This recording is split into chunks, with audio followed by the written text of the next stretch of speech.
উৎস ভর্তি পরীক্ষার হাতে আছে আর মাত্র 10 দিন। দেখো তো ভাইয়া এই কোশ্চেন গুলো পারো কিনা। আজকে আমি তোমাদের সামনে কিছু কোশ্চেন নিয়ে এসেছি, ব্যাখ্যা সহকারে বুঝিয়ে দিব। তুমি এই কোশ্চেন গুলো পারো কিনা একটু চেষ্টা করো তো, যদি পারো তাহলে তুমি বুঝে নেবে তোমার ইংরেজির প্রিপারেশন অনেক ভালো আছে।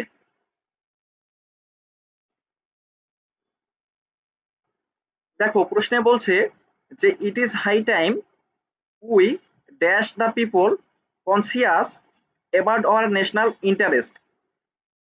এখন উত্তর কি হবে? Should make, made, must make, will make. It is time, it is high টাইমের পর যদি সাবজেক্ট থাকে তাহলে ভার্বটা কি হবে ভাইয়া? ভার্বটা হচ্ছে পাস্ট ফর্মে হবে। এখন দেখো অপশন সি আর ডি তে কি পাস্ট ফর্ম নাই, তাহলে অপশন সি ডি বাদ। আগেই অপশন সি ডি বাদ দিলাম। এখন দেখো এ আর বি এর ভিতর হতে পারে। এখন দেখো শুড বসে উচিত অর্থে, এখানে কি শুড বসানো যাবে? না ভাইয়া, শুড বসানো যাবে না। তাহলে সঠিক উত্তর কি? সঠিক উত্তর হচ্ছে made.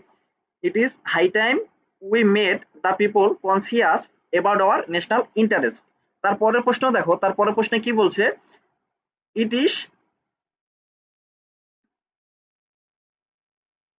It dash 5 days since we dash missing. এখন দেখো এখানে কি হবে? Was has been, was has been, went, was has been is. এখন দেখো যে অপশন বি ডি আগেই বাদ দিলাম, কারণ অপশন বি ডি হবে না, এ আর সি এর ভিতর হতে পারে। এখন দেখো যে অপশন এ হবে না সি হবে। এখানে সিন আছে, কোন সেন্টেন্সে যদি সিন থাকে এবং সময় উল্লেখ থাকে সেটি প্রেজেন্ট পারফেক্ট টেন্সে হবে। এখন দেখো যে অপশন এ তে কি শুরুতে প্রেজেন্ট পারফেক্ট টেন্স আছে? না।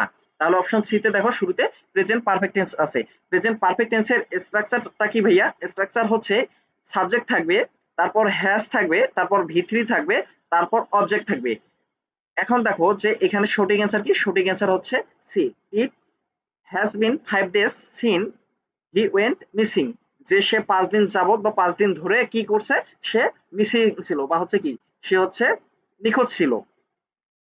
এখন দেখো আমি তোমাকে বলি, তুমি যখন উচ্চ বিশ্ববিদ্যালয়ের ভর্তি পরীক্ষায় ইংরেজি কোশ্চেনের আনসার করবে তখন তোমাকে অবশ্যই অপশন বাদ দিতে হবে। 4টা অপশনের ভিতর দেখবে যে 2টা অপশন খুব কাছাকাছি দেওয়া আছে আর বাকি 2টা একবারেই হবে না। তো তুমি যদি অপশন বাদ দিয়ে অ্যান্সার করতে পারো তাহলে তোমার উচ্চ ভর্তি পরীক্ষায় ইংরেজিতে তুমি অনেক ভালো করতে পারবে এবং তোমার অনেক সময় বেঁচে যাবে এবং বাকি যেগুলো তোমার কাছে অনেক টাফ মনে হবে সেগুলোতে তুমি সময় দিতে পারবে। তারপরের প্রশ্নে দেখো, তারপরের প্রশ্নে কি বলছে যে to walk in the rain is always thrilling to me. The underline phrase is the example of। বলছে যে এই যে আন্ডারলাইন করা ওয়ার্ডটা আছে, এই আন্ডারলাইন করা ওয়ার্ডটা বা আন্ডারলাইন করা ফ্রেজটা কি হবে? এখন দেখো যে adjective phrase, adverb phrase, noun phrase না কনজাংশনাল ফ্রেজ। এখন দেখো যে ভাই এটা আসলে কি হবে? এখানে দেখো যে ইজ আছে, ইজটা কি ভাইয়া? ইজটা হচ্ছে অক্সিলারি ভার্ব। তো ভার্বের পূর্বে কি বসে ভাইয়া? সাবজেক্ট বসে, আর সাবজেক্ট হিসেবে কি বসে? নাউন বসে। তাহলে ইডি কি হবে? Noun phrase. কারণ কি সাবজেক্ট হিসেবে নাউন বসে, আমরা একটা জিনিস খুব সহজে মনে রাখতে পারি, যেখানে হচ্ছে নাউন বসে সেটাই হচ্ছে নাউন ফ্রেজ হবে। তাহলে সঠিক অ্যান্সারটা কি? সঠিক অ্যান্সার হচ্ছে সি, এটি হচ্ছে নাউন ফ্রেজ। তারপরের প্রশ্নে দেখো যে তারপরের প্রশ্নে কি বলছে? My friend dash before I came. এই যে বিফোর আছে যে ভাইয়া, বিফোরের পূর্বে কি বসে ভাইয়া? বিফোরের পূর্বে যদি পাস্ট পারফেক্ট টেন্স থাকে তাহলে বিফোর এর পরে থাকে পাস্ট টেন্স। এখন দেখো যে এখানে অপশন এ তে আছে would be living, option B তে আছে had been living, option C তে আছে হ্যাড লিভ, অপশন ডি তে আছে উইল লিভ। এখন দেখো যে অপশন এ তে উড বি লিভিং আছে, এটা কি হবে না? অপশন ডি তে হ্যাড বিন আছে, এটাও হবে না। অপশন ডি তে হচ্ছে উইল লিভ, এটাও হবে না। কারণ এখানে দেখো যে বিফোর এর পরে কি দেওয়া আছে? Past tense. তাহলে বিফোর এর পূর্বে অবশ্যই কি হবে?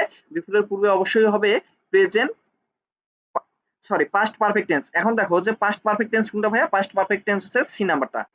তারপরের প্রশ্নে দেখো যে তারপরের প্রশ্নে কি বলছে? I will phone you when I dash the news.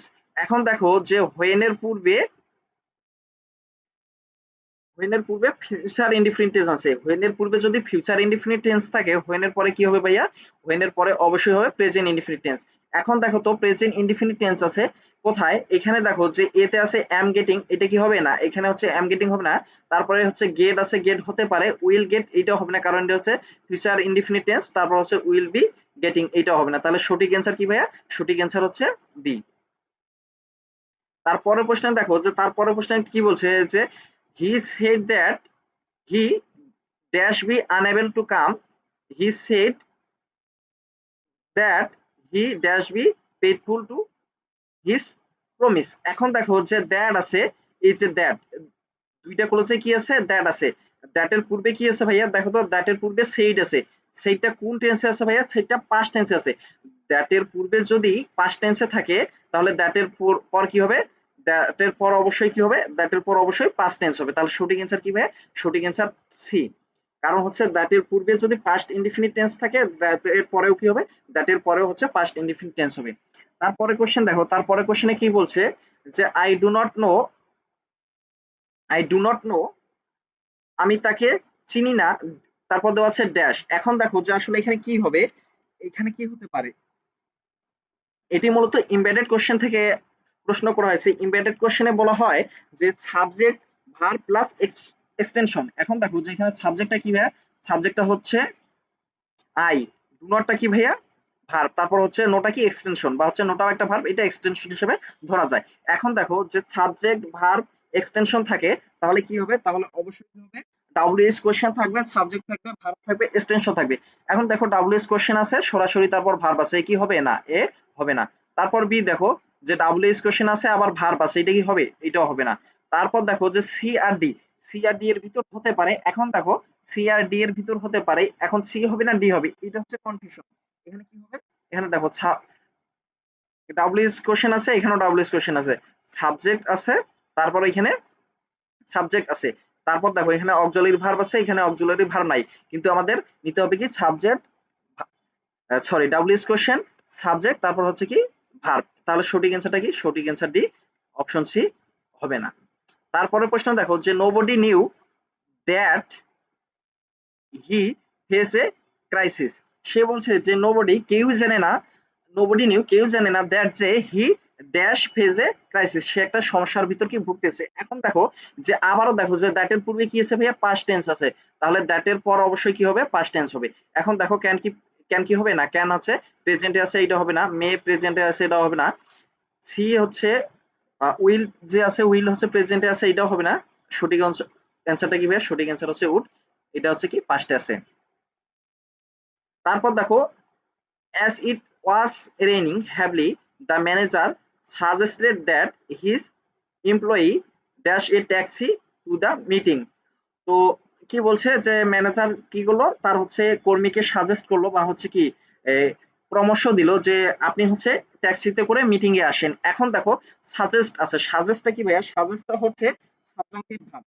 তো এমন কিছু সাবজাংটিভ ভার্ব আছে যেগুলোর পরে কি হয়, যেগুলোর পর ভার্বের বেস ফর্ম হয়, ভার্বের সাথে এস বা এস কিছুই যুক্ত করা যায় না, ঠিক আছে। ভার্বের সাথে এস বা এস কিছুই যুক্ত করা যায় না। সাজেস্টটা কি হচ্ছে সাবজাংটিভ ভার্ব।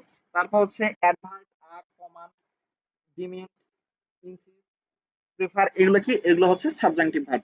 এদের পর কি হবে, ভার্বের একবারে বেস ফর্ম, এর সাথে এস বা এস কখনোই যুক্ত করা যাবে না। এখন দেখো ভার্বের বেস ফর্ম কোথায় আছে, দেখো অপশন এ তে কি আছে, না। অপশন বি তে কি আছে, না।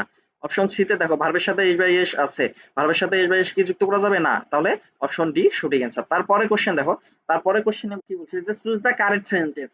বলছে নিচের যে সেন্টেন্স গুলো দেওয়া আছে এগুলোর ভিতর কোনটা সঠিক অ্যান্সার। দেখো ইনসিস্ট একটা কি ভাই, ইনসিস্ট একটা হচ্ছে সাবজাংটিভ ভার্ব, এরপর ভার্বের কি বসবে, ভার্বের হচ্ছে বেস ফর্ম বসবে। এখন দেখো যে অপশন এ হতে পারে, অপশন বি কেন হবে না, এটা ভার্বের সাথে এস বা এ যুক্ত আছে, অপশন সি হচ্ছে পাস্ট ফর্ম দেওয়া আছে, আর অপশন ডি তে মে কাম। তাহলে সঠিক অ্যান্সার কি ভাইয়া, সঠিক অ্যান্সার এ। তাহলে অপশন বি সি ডি কিছুই হবে না। এখন দেখো তুমি যদি এইভাবে বুঝে বুঝে আনসার করতে পারো, তাহলে তুমি বলো তো তুমি গুচ্ছর ইংরেজিতে খারাপ করবে, কখনোই খারাপ করবে না।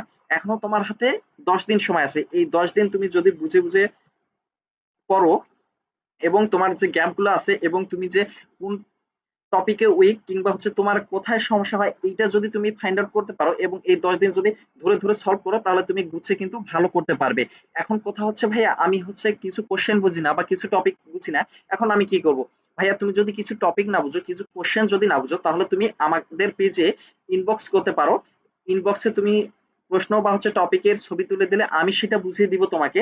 এর বাইরে আমাদের পেজের বায়োতে আমাদের হোয়াটসঅ্যাপ নাম্বার দেওয়া আছে, হোয়াটসঅ্যাপ নাম্বারে তুমি ইনবক্স করতে পারো। যেটা বুঝো না, বা যেই টপিকটা বুঝো না, বা যেই কোশ্চেনটা বুঝো না, সেটার একটা পিক তুলে দিলে আমি তোমাকে ভাইয়া বুঝিয়ে দিব। কারণ আমি চাই আমার প্রতিটি ছোট ভাই ছোট বোন তার স্বপ্নের বিশ্ববিদ্যালয়, তার স্বপ্নের গুচ্ছ বিশ্ববিদ্যালয়ে চান্স পাক। সেই দিক থেকে আমি চেষ্টা করব তোমাদের সবসময় সাহায্য করার। প্রতিনিয়ত এরকম ভিডিও পাওয়ার জন্য আমাদের বিশ্ববিদ্যালয় ভর্তি গাইডলাইন ইওর মেন্টর পেজটি ফলো দিয়ে রাখো এবং আমাদের ইউটিউব চ্যানেল সাবস্ক্রাইব করে রাখো অ্যাডমিশন ইংলিশ। আজকের ভিডিওটি এই পর্যন্ত। তোমরা সবাই ভালো থেকো, সুস্থ থেকো, তোমাদের স্বপ্ন পূরণে সারথি হয়ে থাকতে চাই।